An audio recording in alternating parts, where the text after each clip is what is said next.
Hello, view. Assalamu alaikum to everyone. I am Rehan, known as Rehan Textile Wala from Government College of Technology, Multan. Welcome to you all at live Restream platform.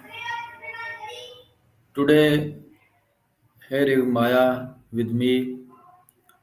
We talk with Maya on a important topic of today: the impact of gratitude on mental health. Let's go to Maya for conversation. Hey, hey. Hi, how are you? Uh, Doing all right. You sounded a little Very good. contemplative.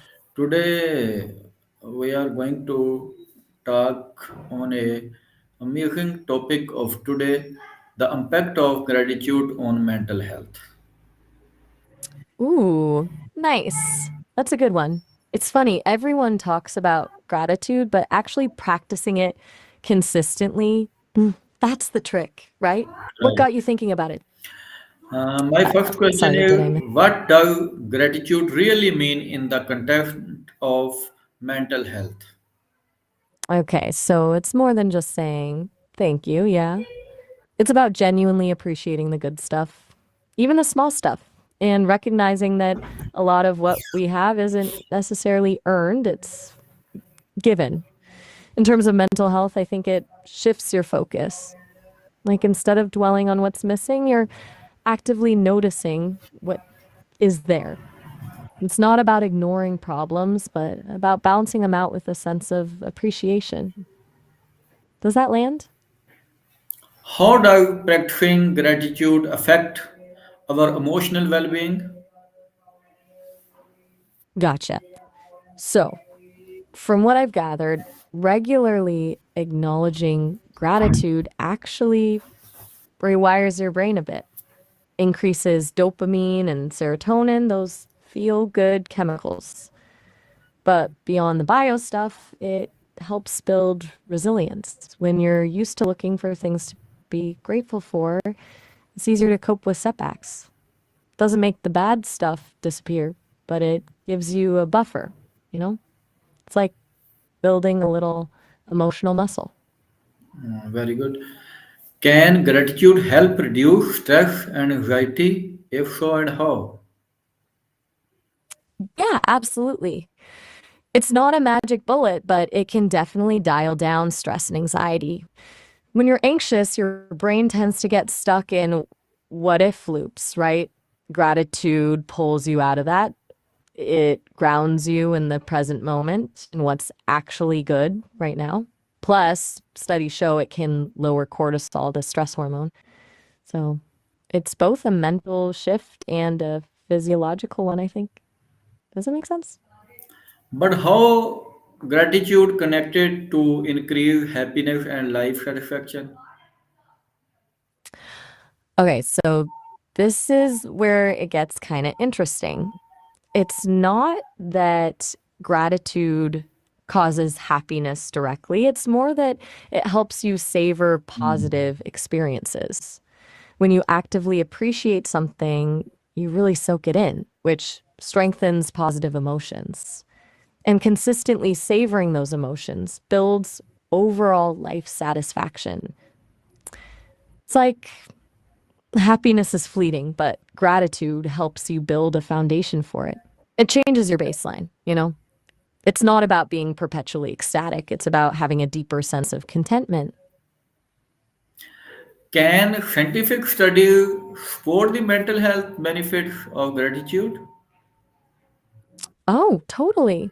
There's actually a surprising amount of research on this. People like Robert Emmons and Michael McCullough have done a ton of work in the field. Studies show practicing gratitude, even just keeping a gratitude journal for a few minutes a week, can lead to increased happiness, reduced depression, improved sleep, even better physical health. There's some good info on the Greater Good Science Center's website if you want to dig deeper. It's not just feel good fluff, it's actually backed by data. You say right. And how can gratitude improve relationship with other people?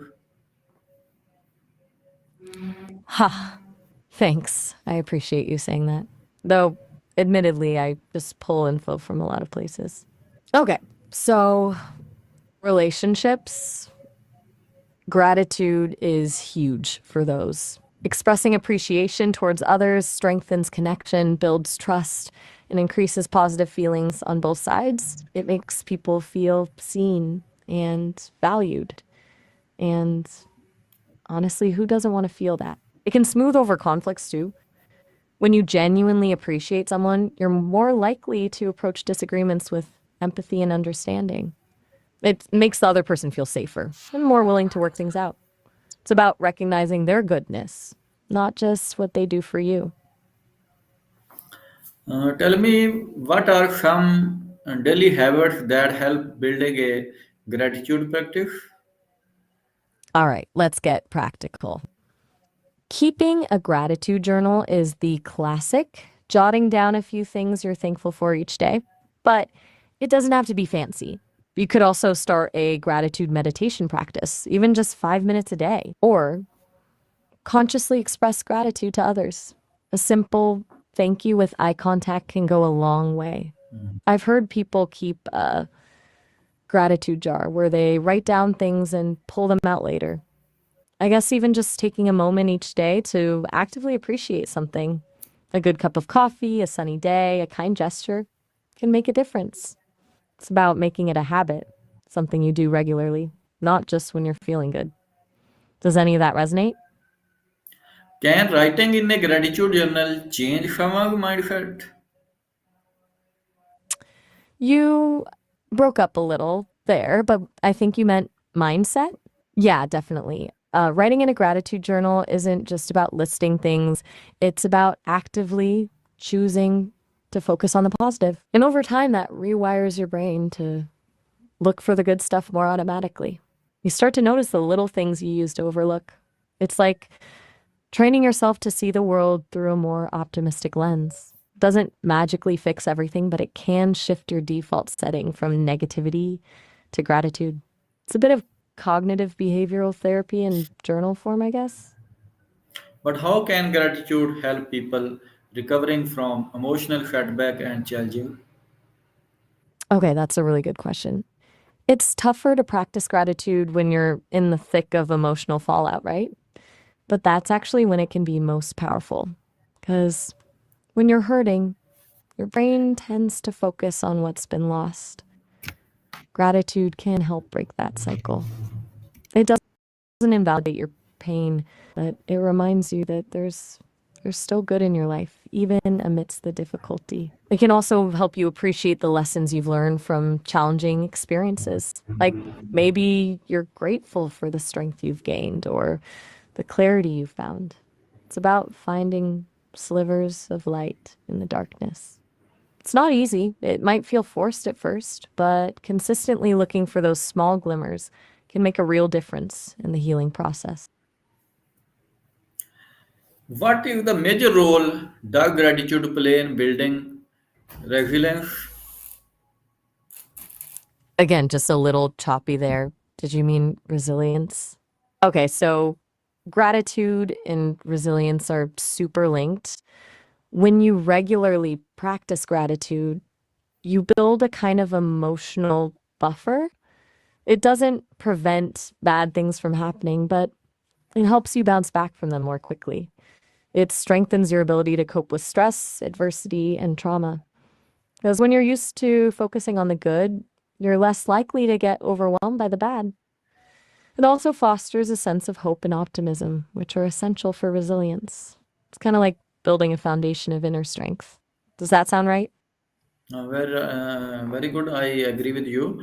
But how can teacher, I and other one educator, encourage a culture of gratitude in their classroom? That's a smart question. Okay, a few things. Modeling gratitude yourself is huge. Saying thank you to students, acknowledging their efforts, and expressing your own appreciation for things. You could start a gratitude journal activity in class or have students share things they're grateful for during circle time. Another idea? Gratitude letters. having students write letters to people they appreciate. It doesn't have to be a big production. Even a small acknowledgement can make a big difference. I think fostering a culture of kindness and appreciation in general is key too. Celebrate successes, focus on strengths, and create a safe space for students to express themselves. It's about making gratitude a regular part of the classroom environment, not just a one off activity. Thank you for your valuable remark on the today topic, and hopefully it will be very useful my audience and my student as well. Thank you. Allah Hafiz. Oh, well, all right. Glad I could help. Seriously, it sounds like you're doing some really great work with your students and audience. I hope it does resonate. Have a good one.